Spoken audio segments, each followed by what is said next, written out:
In addition to the horse being able to work in all these above scenarios, that is urban patrols, rural patrols, CBD areas, border policing, crowd management, special events, etc. It is imperative in the final phase of training that the horse can work under gunfire, the use of the equestrian baton.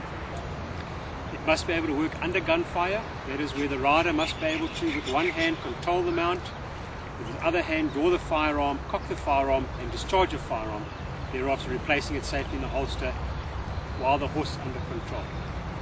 For the equestrian baton, the same thing. The rider will draw the equestrian baton, protect the front of the horse, the rear of the horse from hamstrings being cut, as well as protect himself.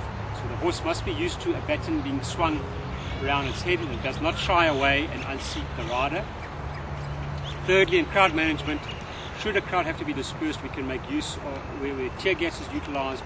The horse will not shy away from the tear gas and is controllable and manageable. To be able to work in all of the above scenarios, as well as the practical police side of the training regarding your equipment, takes approximately a year in total. For that, we're just going to see now Sergeant Wood on horse Louis. It's a fairly new police horse which is nearing the end of its evaluation period. You'll be able to see what we're talking about with the firearm, the baton, and the tear gas training. And unless horse and rider are able to do this together confidently, this horse cannot be put, or a horse that does not do this cannot be put out in the public. Hence the work certificate, which is evaluated on a 3-monthly basis by an equestrian officer, will be issued should that horse be suitable to work outside. Okay.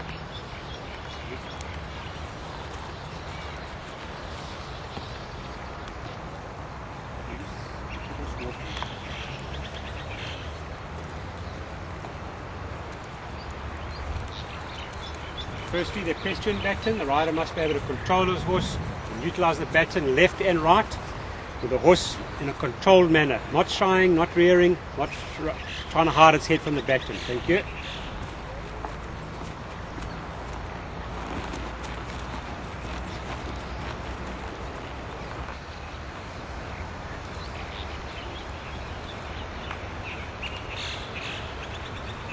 So we're approaching a scene where he's using the firearm, control of the horse with the left hand, draw of the firearm, the cock with the one hand, all in a controlled manner, replacing the firearm, controlled. The horse has not shied, has not stamped on anyone, has not reared, has not been uncontrollably, and has come to a controlled stop. That is a year's hard work.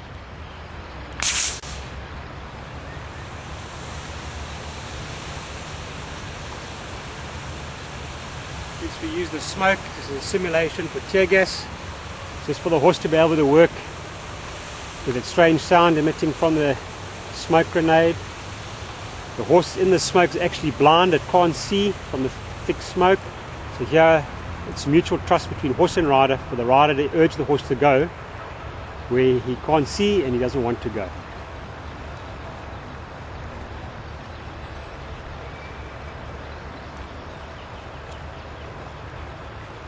Okay.